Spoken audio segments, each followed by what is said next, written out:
ได้จักมือเลยจะมาพายอันนี้ฮะอ้าว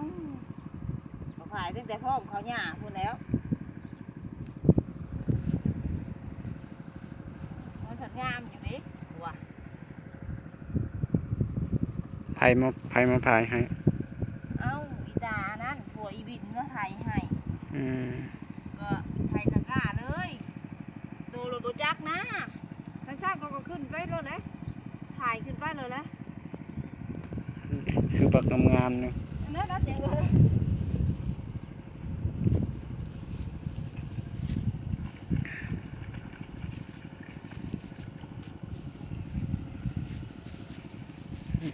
คนมาบจักหน้าถ้าของจักเขาถ่ายไปก็เลยมันแถมค่ะ